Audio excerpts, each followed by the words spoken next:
अपने घरों का विचार है जो शिव को देने के लिए जाते हो। मंदिर जाते होगे, दूसरे दूसरे मंदिर में भी आप जब जाते होगे तो वहां पर पंडित जी आपके हाथ में इतना बड़ा तांबे का पात्र होता है,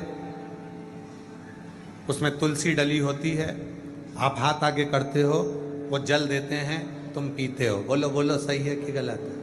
पीते हो, वो पंडित जी देते हैं हाथ में, तुम लेते हो।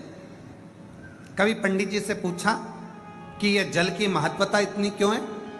तो पंडित जी बताएंगे, यहां पर हजारों लोग आते हैं, स्तुति करते हैं, आरती होती है, घंटियां बजती है, मंत्र बोले जाते हैं, उसकी तरंग पानी में जाती है, पानी हल्का सा कंपित होता है और उस पानी के अंदर ऊर्जा उत्पन्न होती है। वो जल पीते से ऊर्जा हमारे अंदर आती है और हमारे संचित पापों को समाप्त कर देती है। इसलिए चरणामृत को पिया जाता है, इसलिए चरणामृत लिया जाता है, चरणोदक लिया जाता है, भगवान का सुंदर जल लिया जाता है। जरा विचार करना, मंदिर में रखे हुए उस जल में तेज आता है और वो जल पीते से ही हम में तेज आ जाता है। उसी तरह अपने घर के मटके में, अपने घर के हंडे में, अपने घर की टंकी में, अपने घर के पानी में, जब वो मटके में पानी रहता है, हंडे में पानी रहता है, टंकी में पानी रहता है, उसमें से आप एक लोटा जल भरकर शिव के पास लेकर जाते हो। वो रसोई घर होता है, जिस रसोई घर में से पानी भरकर तुम जाते हो, रसोई घर के अंदर जो मटका है, हंडा है, टंकी है, उसका पानी लेकर जाते हो।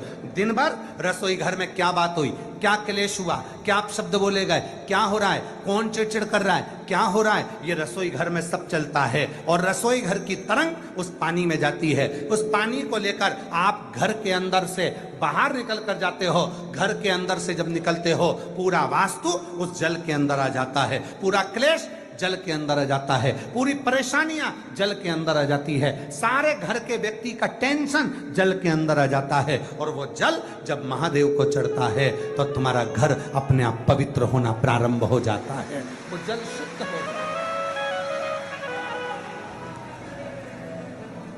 कहा गया, जल चढ़ाकर वापिस लेकर आओ, अपने घर में प्रक्षण करो।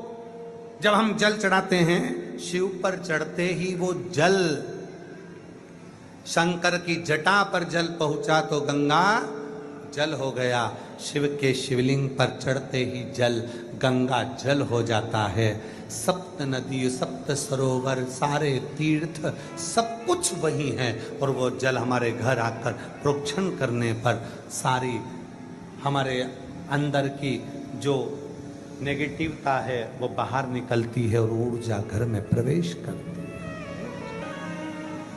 मझधार में है नैया,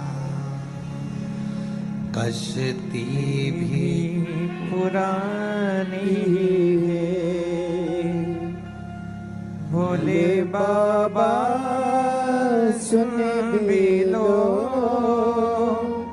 ये मेरी कहानी है। मझधार में है नैया, कश्ती भी पुरानी है, भोले बाबा सुन भी लो, ये मेरी कहानी है। मझधार में है नैया। वो एक लोटा जल तुम्हारी समस्या का हल कैसे बनता है? सारी दुनिया के लोगों को टेंशन है, सीवर वाले महाराज ने केवल एक ही शब्द दिया है, एक लोटा जल।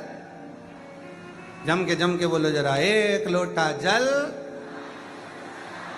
ये पूरे विश्व में, केवल भारत देश में ही नहीं, विदेश में भी इस बात की चर्चा है कि एक लोटा जल सारी समस्या का हल कैसे बन सकता है। ये नारा कैसे बन गया, ये बच्चे बच्चे के मुख पर कैसे आ गया, ये बुजुर्गों के मुख पर कैसे आ गया। साधु संत सन्यासी तपस्वी साधक उपासक, कोई भी ब्राह्मण क्षत्रिय वैश्य शूद्र कोई भी हो, उसके मुख पर यह मंत्र है कि एक लोटा जल सारी समस्या का हल है। आखिर इस पे विचार करा गया कि ये जल समस्या का हल कैसे हो जाता है, क्योंकि सारी समस्या घर में आती है, दुकान की बात भी घर में आती है।